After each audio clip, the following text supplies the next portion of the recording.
spread it out over 12 months. Right. And that has to go into savings, so that, much like a budget plan, when you're work for public service or some of the utilities and you're on the budget plan, I usually recommend people get their average online and figure out what is your average.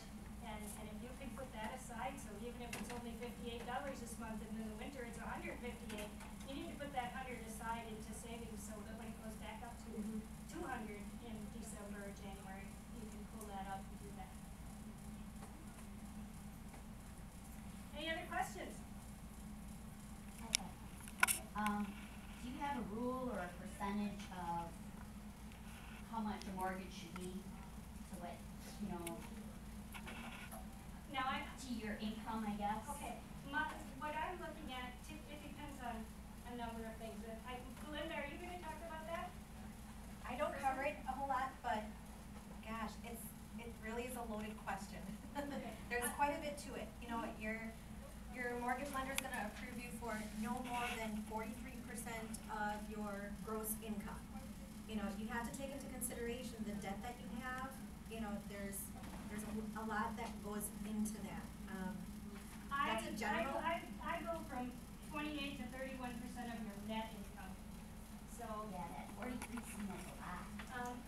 you know, That would be depends all on your debt, not just situation. the housing debt. Oh, Yeah. well, that's what I guess. Yeah, The because they're gonna house look at your and debt to income. And typically when I'm working with someone, I'm looking at what their housing, just your mortgage, your principal, interest, taxes, and insurance, between 28 and 31%. No more than 38. That's what I work with when I'm helping somebody to figure out how much they can afford. But then I send them to others because that's not, you know, my specialty. When I'm helping somebody to figure out how much they can afford. But then I send them to others because that's not, you know, my specialty. Henninger, who is one of our NeighborWorks counselors, and she'll be presenting on homeownership and such. Yes. Budgeting for homeownership. My name is Belinda Henninger. I see some familiar faces here in class, so great job. I completed a home ed education class and seeking to learn more. I've been here as a housing counselor for the last 2 years. I've been in the financing industry for a good 15 years now. I've been everything from a teller to a mortgage lender, and a lot of in-between things. I'm happy to share this information, share it with all of you so that you can be a better homeowner.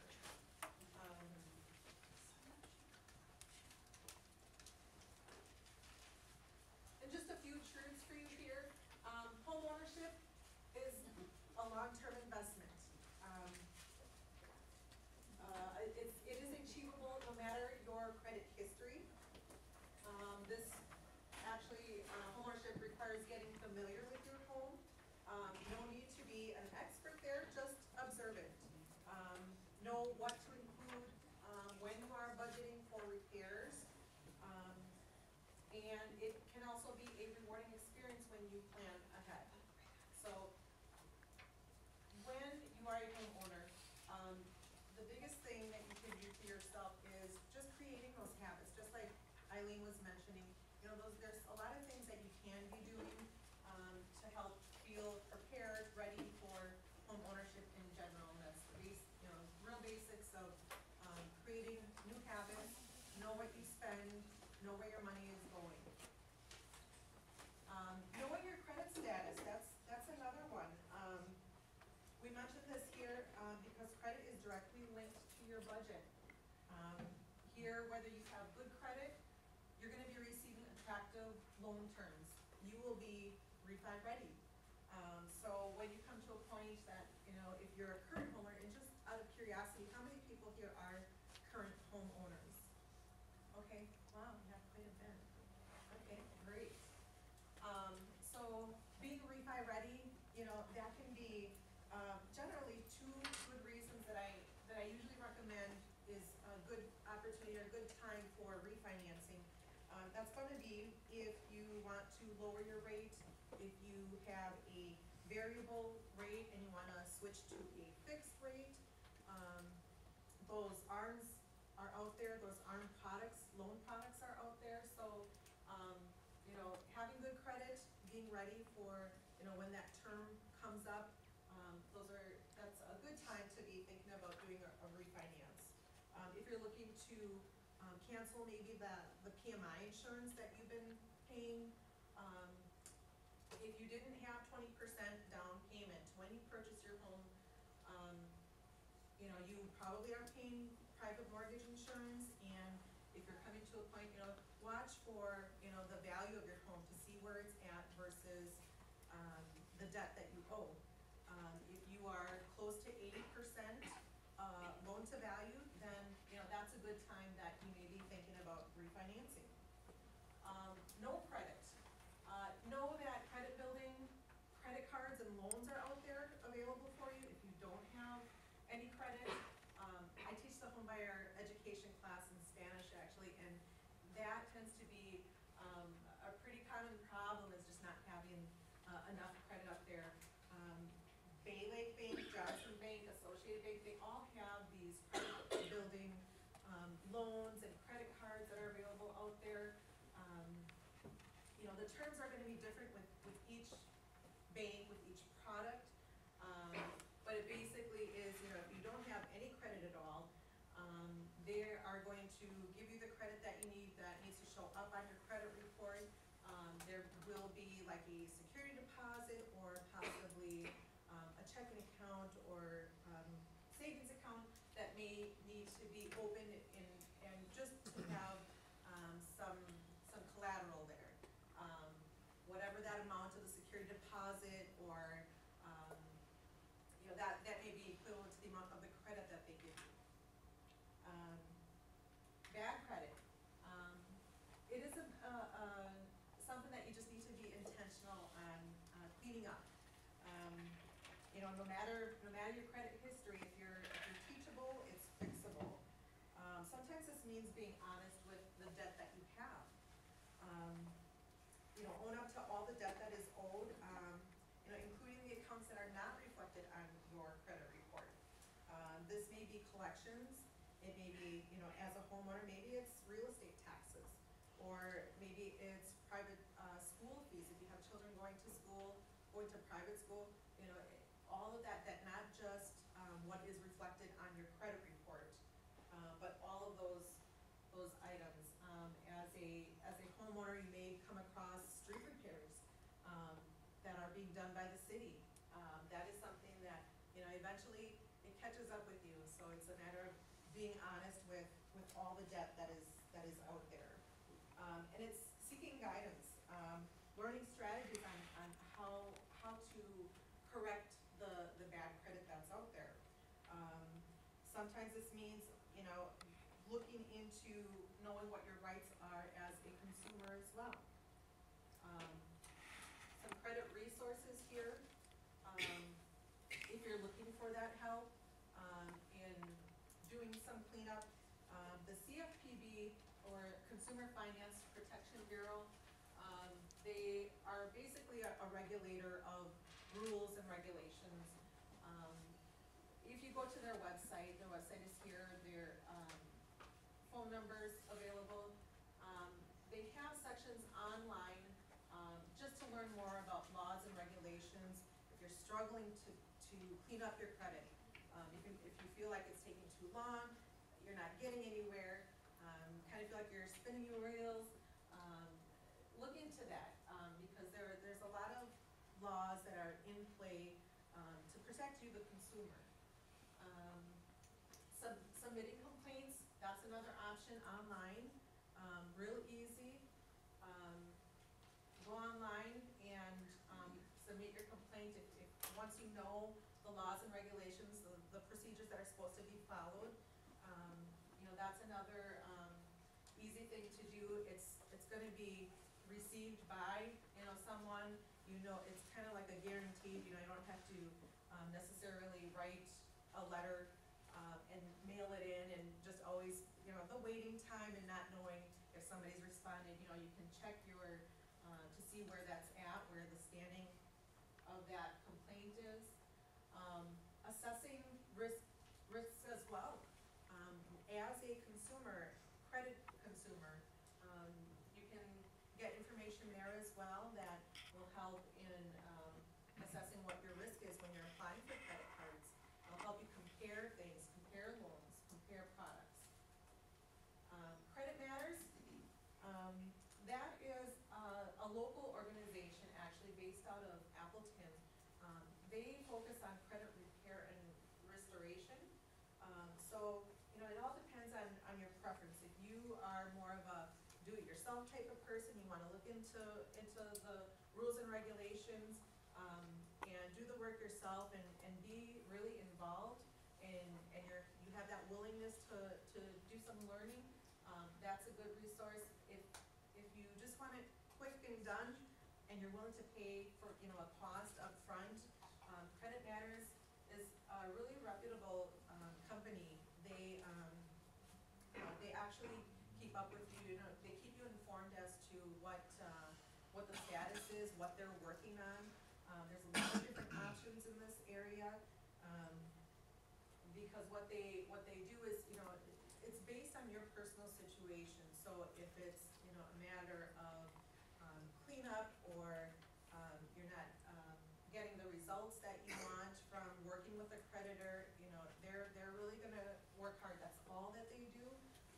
So you're gonna get quicker results through here. I love the status reports that they give too, to keep you informed of what they're working on, where they're at.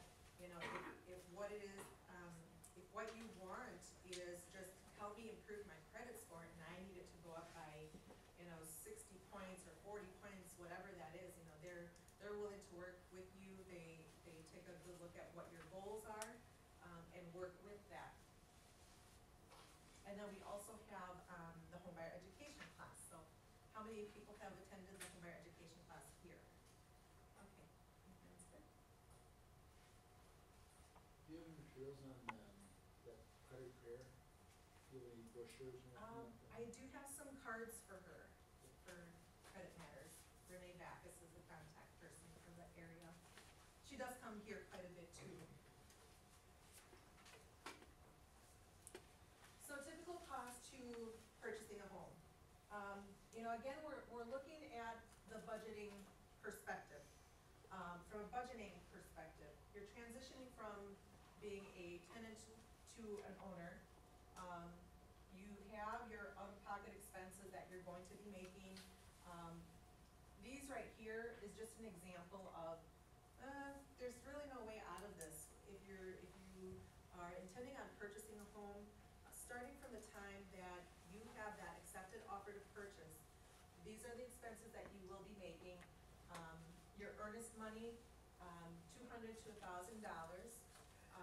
You know, your realtor is gonna let you know, maybe make a recommendation for you. I've seen close to 100. Some realtors have recommended more, only because maybe they know that there's another pending offer, or somebody else who's looking to make an offer at the same time as you, and they might say, well, bump up your, you know, your earnest money amount. It'll make your offer to purchase look a little bit more attractive. An inspection, $200 to $400 or so. An appraisal, $400 to $600. That's something that's going to be paid to your lender. Typically, they collect this money from you, so that they can go ahead and order the appraisal. That expense, you know, as you're going through the process, all of these are not, they're not avoidable. They're expenses that you need to have that money already saved prior to starting the process. Homeowners insurance, 1 year of coverage, and reserves if applicable. Some lenders do ask for, you know, to show proof of reserves, that you have one to 3 months maybe of what your mortgage payment is gonna be. Closing day expenses. So all of this is up to the point, from when you write that offer to purchase, up until closing day. Closing day, this is what you can expect to pay. Down payment, 3 to 3 months of your purchase price. Now, that's there's a little bit of flexibility in that. If you can pay more, great. You know, that is for, because you don't have the 20% down payment. You know, some lenders do have unique loan products where, you know, they can have, what they call in-house loans.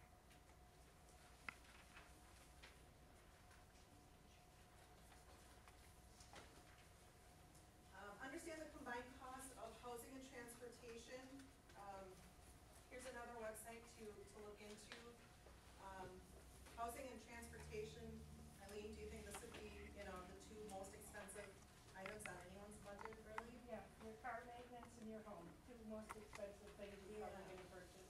You know, there's some tools on there that you can look into to see, kind of gauge where you're at. This one here, the, home energy yardstick, you know, that's kind of like a do-it-yourself audit to see where you're at, what your usage is for energy and water usage. You know, they'll give you like on a scale of 1 to 10, how you're doing, how much you've used, some guidance to improve, comfort and lower utility bills.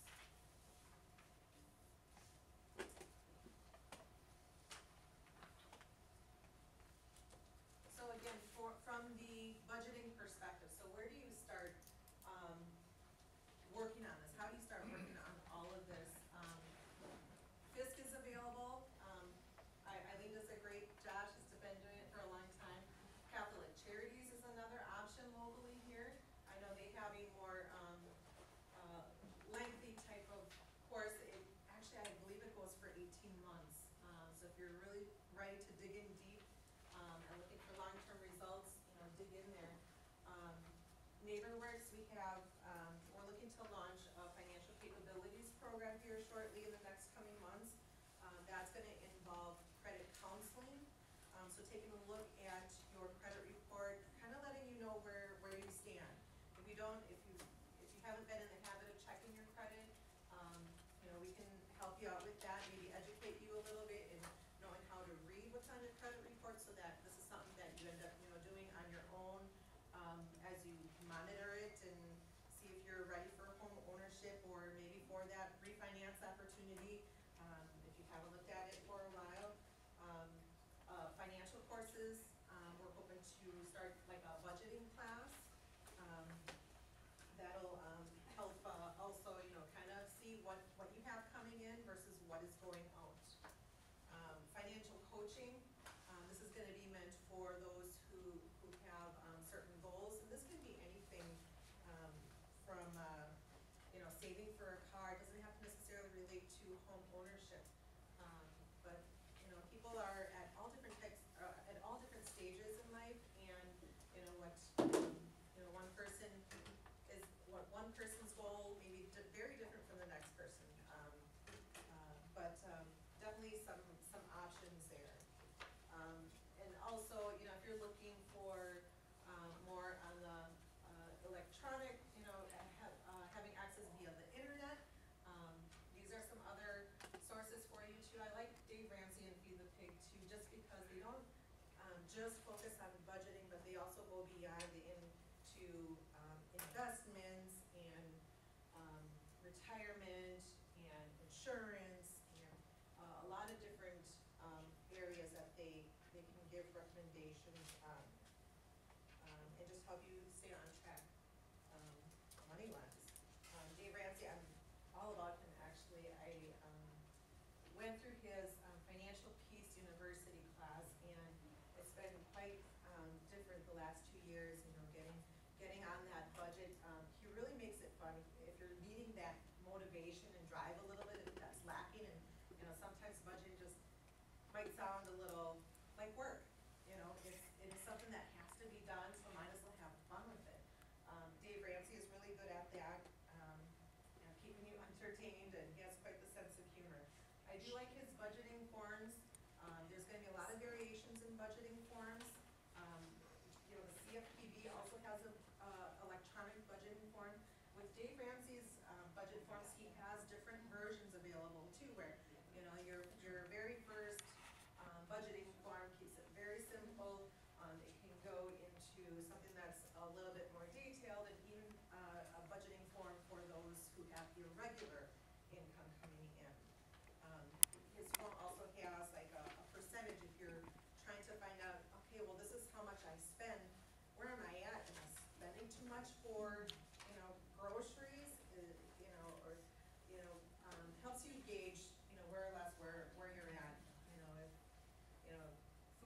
be, 15 to 20%, it really does a good job of giving you those breakdowns of, what, percentage of your income you should be spending in those areas.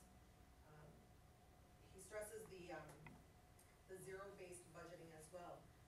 When you get paid, all of your money should be going somewhere. You should not be leaving any money left. So it's a matter of, again, being intentional.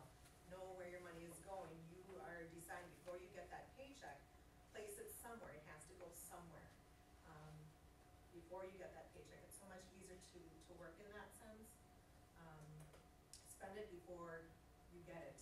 That way it feels more like, you have control of that. So homeowner attitude, what that means, kind of wrapping all of this up here. Know what your credit status is. Seek guidance if needed. You've got some resources there. Be teachable. Learn the necessities or parts of a home and staying ahead of the game. And have a plan. Complete the budget, complete a budget, and include long-term savings in that. So, any questions?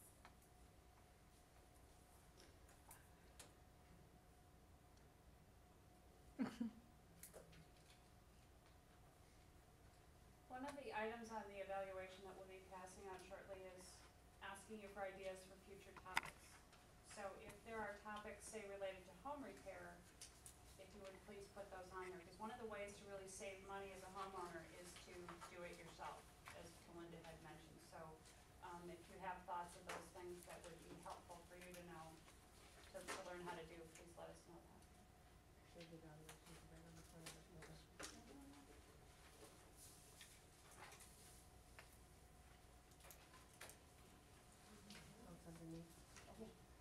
Well, as was just mentioned, there is an assessment form should be attached actually to the front of the binder that you got, along with the form for the drawings that we have. We do have, I believe, 7 or 8 different drawings that we will be doing. And is there anybody who did not fill out and hand in their raffle form yet? The little, what, I looked at there. I grabbed it. Okay, you did, Okay. good. so let me just pull that one out. The small thing on the front, if you came in late, your name needs to be on here for the raffle drawing.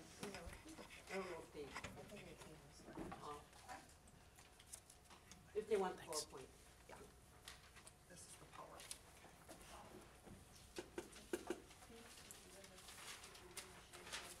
And the sheet has gone around. This has been passed around. This is, again, if you want a complete set of the PowerPoints, both from this presentation as well as Eileen's. Your name and email address should be on here. If you don't have email, I did say to one individual, I said, just put your address down. That's all we can, get to you then. Okay, so if anybody, said, oh, I didn't realize it was for that, just raise your hand and I'll get this to you.